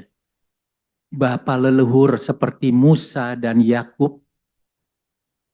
Maaf Pak Saud, setengah menit lagi ya. Iya, itu lahir tanggal dan bulan yang sama antara kelahiran dan kematian. Percayakah saudara bahwa juga kelahiran Kristus dan kematian Kristus pada bulan yang sama? Memang di sini pembentukan manusia itu sesungguhnya kalau kita baca di dalam saya catat di sini Mazmur 139 ayat 13. Ini bapak-bapak gereja seperti Tertullianus, kemudian muridnya Irenaeus, ya saya lupa, dan juga bapak-bapak gereja yang lain bahwa di Mazmur inkarnasinya Kristus itu adalah ketika Kristus di dalam rahimnya Maria. Saya bacakan Mazmur 139 ayat 13 ya. Sebab engkaulah yang membentuk buah pinggangku, menenung aku dalam kandungan ibuku. Jadi proses inkarnasi itu terjadi justru bukan waktu dia lahir, tapi ketika dia dibentuk dalam rahim ibu. Itu singkatnya, tapi terlalu panjang ya. Demikian pendapat saya. Iya. Terima kasih Pak Moderator. Terima kasih Pak Saud ya. Jadi penuh pengayaan ya dari Pak Saud ya mengenai Bethlehem ini ya. Tadi dikutip ada dua raja, Daud dan Tuhan Yesus. Dua-duanya, yang satu raja besar, yang satu terbesar gitu ya. Nah, tadi disinggung juga mengenai kelahiran Kristus itu ya. Dan juga disinggung mengenai adanya teolog yang menentang perayaan Natal. Tapi saya juga setuju bahwa Natal itu harus kita rayakan ya. Dan saya juga pernah mempelajari juga ya mengenai Natal itu gereja yang lebih kuno itu kalau tidak salah itu memang di tahun 100 sekian itu sudah dirayakan Natal itu, tapi saya lupa tepatnya ya. Jadi itu tidak perlu kita singgung kita pertentangkan, lebih baik teman-teman mungkin coba mencari literatur bahwa itu Natal sudah dilaksanakan gereja ya, abad-abad awal dibanding pendapat yang lebih terbaru tadi ya. Baik, silakan Pak Pendeta Gelen untuk menyampaikan pemaparannya sebagai narasumber dari seluruh diskusi kita, Pak. Terima kasih.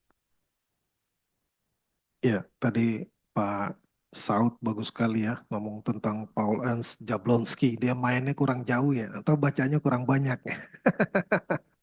Iya, bacanya kurang banyak ya. Kita beruntung lah di zaman ini jauh lebih lengkap ya daripada di zaman dia abad 17 dan abad 18.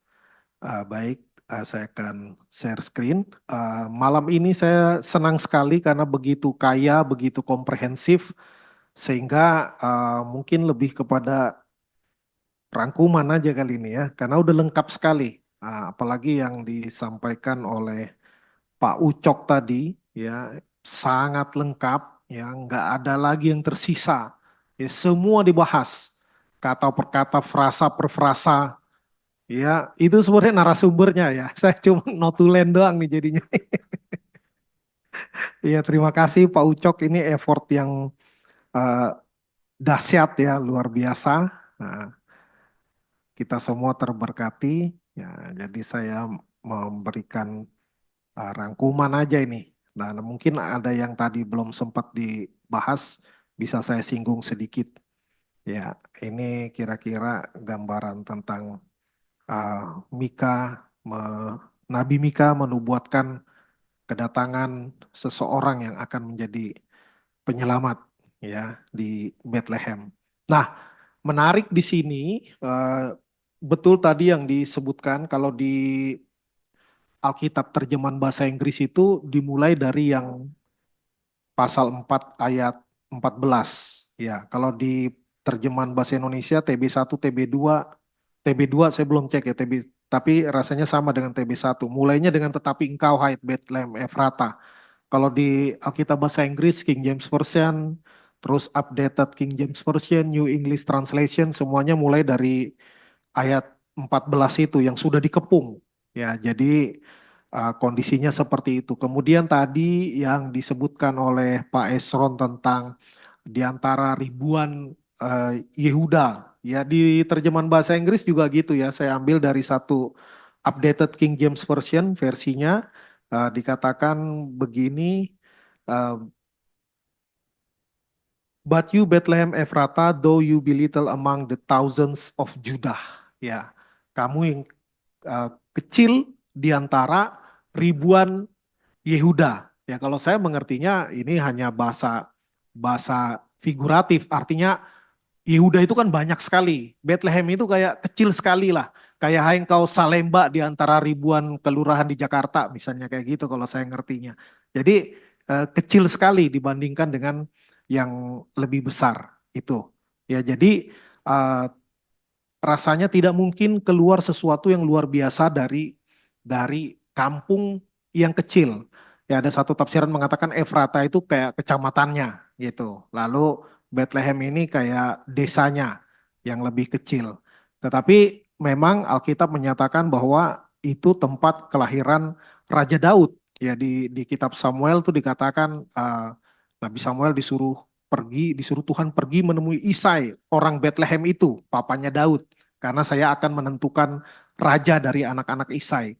Ya, jadi sudah ditentukan oleh Tuhan di situ. Jadi di tengah-tengah penghukuman Tuhan atas umatnya karena mereka jatuh kepada penyembahan berhala yang kalau kita mau coba pahami ya sangat make sense ya, bahwa Israel ini posisinya sudah diserang, sudah hancur ya. Israel Utara udah dikuasai Asyur dan menyusul Israel Selatan atau Yehuda ya akan juga jatuh juga nanti. Lalu dikuasai Babel lagi, lalu Asyur jatuh kepada Babel. Maka tadi Pak Esron sudah jelaskan juga betul bahwa yang negara yang kalah perang dianggap Tuhannya kalah juga, dewanya kalah. Maka sangat mungkin banyak dari orang Israel merasa berarti saktian dewanya Asyur nih daripada Tuhan kita nih. Ya, maka ya patut juga lah kita sembahlah dewanya. Mungkin afdol juga nih, tokcer juga kali untuk kehidupan kita. Ya, jadi disinilah Tuhan memang kalau di perjanjian lama Tuhan begitu marah dan hukum Taurat pertama nomor 1, jangan ada padamu ilah lain di hadapanku. Nah, tetapi justru itu yang terjadi karena sebagian orang Israel merasa kita sembah aja dewa asing juga lah biar makin banyak makin afdol, banyak jalur alternatif gitu ya. Ya itulah yang dimarahin Tuhan. Makanya Tuhan mau sikat, tapi walaupun betapapun kemarahan Tuhan di zaman tadi Yotam, Ahaz, Hizkia mendingan. Ya, tapi setelah Hizkia anaknya Manase, waduh minta ampun. Ya, begajulannya luar biasa nih anaknya Raja Hizkia, Manase. Ya dicatat juga di Alkitab itu betapa penyembahan berhalanya luar biasa. Maka Tuhan mau uh, menyatakan murka kudusnya, kemarahan kudusnya Tuhan. Tetapi betapapun Tuhan murka, dia tetap ingat akan perjanjiannya. Bagaimana Tuhan berjanji kepada Daud bahwa keturunannya, kerajaannya akan terus selama-lamanya. Tetapi faktanya bahwa setelah Daud kepada Salomo, kerajaan Israel pecah dua. Dan habis itu nggak baikan lagi. Sampai akhirnya jatuh kepada penjajahan demi penjajahan. Dari imperium kepada imperium. Yang mulai dari Asyur, Babel, Persia, Media Persia, lalu kepada Yunani, lalu kepada Romawi. Nah, lalu hilang Israel. Baru muncul lagi kemarin tahun 1948. Ya, dipanggil pulang lagi. Nah, maka yang menarik di ayat pertama di sini dikatakan sebenarnya Nabi Mika ini diutus kepada Yehuda. Ya, Israel ini udah selesai. Tetapi ini kepada Yehuda. Lalu dikatakan dari yang ayat 1 bagian awal disebut Yehuda. Tetapi kemudian ada seseorang yang akan bangkit yang akan memerintah Israel. Nah ini menarik nih, kok jadi Israel nih? Padahal Israel ini udah jatuh ke tangan Asyur. Maka di sini kita bisa mengerti bahwa Nabi Mika ini yang ada di pikiran Nabi Mika ini tafsirannya, tapi make sense bahwa dia melihat kepada Daud ketika kerajaan belum terpecah.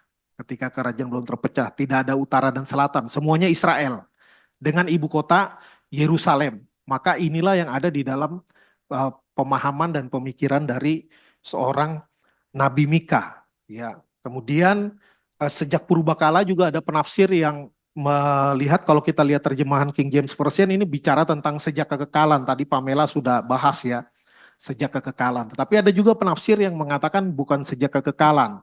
Kalau sejak purbakala itu katanya konteks dekatnya Mika 7 ayat 14, di situ juga ada dikatakan sejak dahulu kala, tapi di pasal 7 ayat 14 jelas bukan sejak kekekalan, tapi sejak lama. Ya, sejak lama. Jadi ada penafsir yang mengatakan berpendapat bahwa di sini sejak purbakala maksudnya mengacu kepada Daud.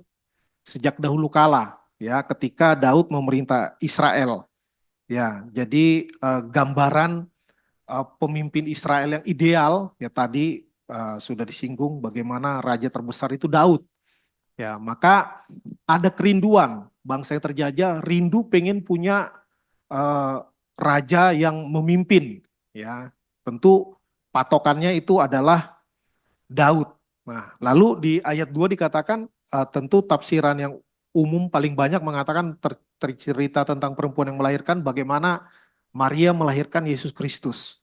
Nah, tapi ada yang menarik nih.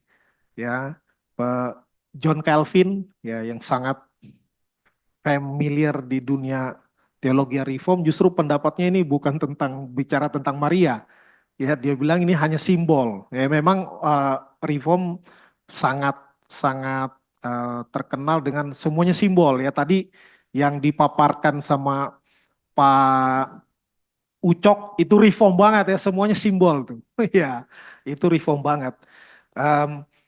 Saya meyakini bahwa ini juga literal dalam arti Maria melahirkan Yesus, tapi juga boleh dibilang simbol juga.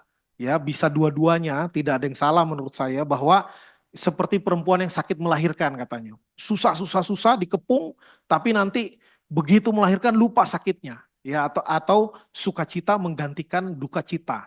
Ya, kesenangan menggantikan kesusahan. Nah, jadi seperti itu kalau tafsirannya John Calvin. Ya, saya yakin juga bisa dua-duanya. Ya, literalnya juga iya, simbolnya juga iya. ya sebagaimana tadi udah banyak dipaparkan oleh Pak Ucok, ya. Kemudian akhirnya di ayat 3 ayat 4 tentu ini tentu bukan hanya tentang Daud, karena ini melampaui Daud, ya. Ada dikatakan sampai ke ujung bumi. Ya kita tahu Israel cuma di sono doang, ya, cuman sangat limited daerahnya, sangat terbatas. Kalau udah sampai ke ujung bumi, tidak mungkin hanya sampai Daud, ya. Pasti ini jauh lebih besar daripada itu. Apalagi ini dikatakan ada kata kemegahan, menjadi besar dan damai sejahtera. Ya, damai sejahtera yang tidak perang raja Israel hanya Salomo. Tapi itu pun habis itu kacau semua, pecah. Ya, maka ini bukan tentang Daud, bukan tentang Salomo lagi, tetapi tentang Mesias. Ya, pengharapan akan pengharapan mesianik. Dan bisa jadi zaman itu belum tahu ini Yesus pasti yang akan menggenapi. Orang zaman itu kan, tadi Pak Saud tepat sekali dari Yesaya 7 ayat 14. Mungkin sudah mengerti mereka itu orang yang sama. Tetapi siapa nggak tahu sampai mereka meninggal. Nggak ada yang tahu sampai beranak cucu ya, karena digenapi 700-800 tahun kemudian siapa yang tahu. Ya, maka beruntunglah orang di perjanjian baru, apalagi kita. Ya, kita lengkap semua datanya, lebih lengkap daripada tadi Jablonski ya Pak.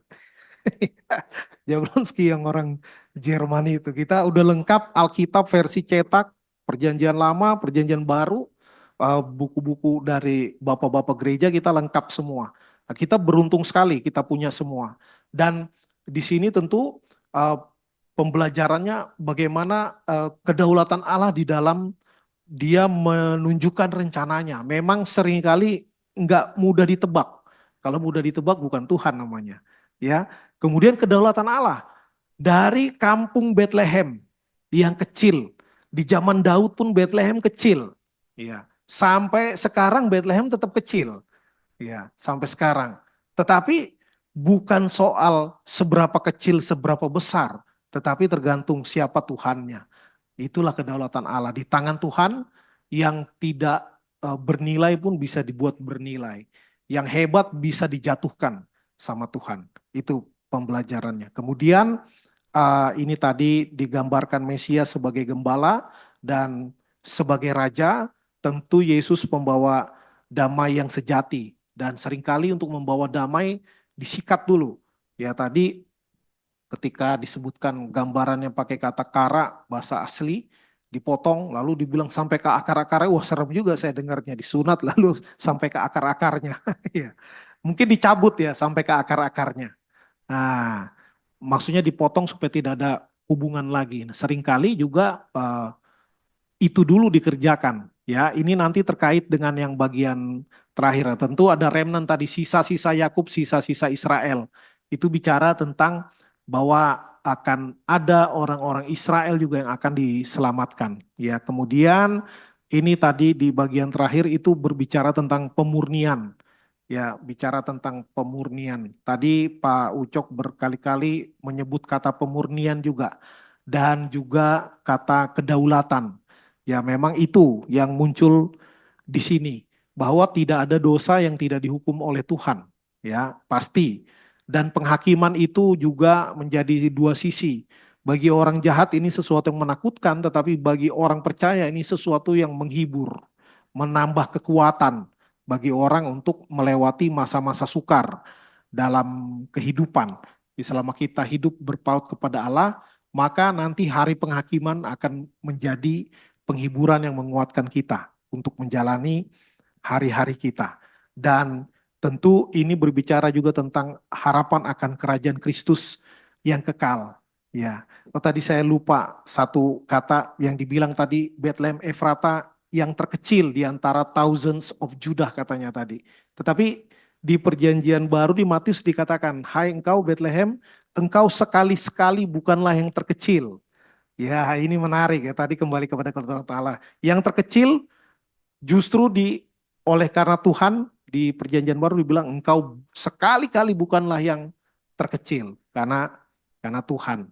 Nah, maka ini membangkitkan pengharapan bahwa di dalam kehidupan kita harus menyingkirkan semua hal yang tidak berkenan kepada Tuhan, termasuk di dalamnya adalah pengandalan diri sendiri, ya itu sebenarnya pemberhalaan juga. Ya, apapun yang kita andalkan lebih daripada Tuhan itu pemberhalaan. Dan itu Tuhan akan memprosesnya, akan dipotong oleh Tuhan. Dan tentu selama kita masih di dunia, tentu kerajaan Allah sudah datang melalui kekuasaan Kristus. Tetapi itu belum kepada tahap yang paripurna. Nanti paripurnanya ada di kekekalan. Maka ini berbicara juga tentang harapan akan kerajaan Kristus yang kekal. Ya, di dunia ini tidak, walaupun kita bilang di bumi seperti di sorga, nggak mungkin bumi jadi sorga. Ya, nanti keharapan yang sempurna tentu hanya ada di sorga ketika Kristus memerintah sebagai raja yang kekal. Ya, mungkin itu yang bisa saya bagikan. Ya, aplikasinya yaitu kita terus di dalam pengudusan, apa yang kita andalkan lebih daripada Tuhan kita singkirkan, dan biarlah kita terus dipanggil untuk hidup dalam pengharapan kepada Tuhan. Betapapun sulit, pengharapan selalu ada, dan Tuhan yang akan terus menolong dan memimpin kita. Demikian yang bisa saya sampaikan. Saya kembalikan kepada moderator.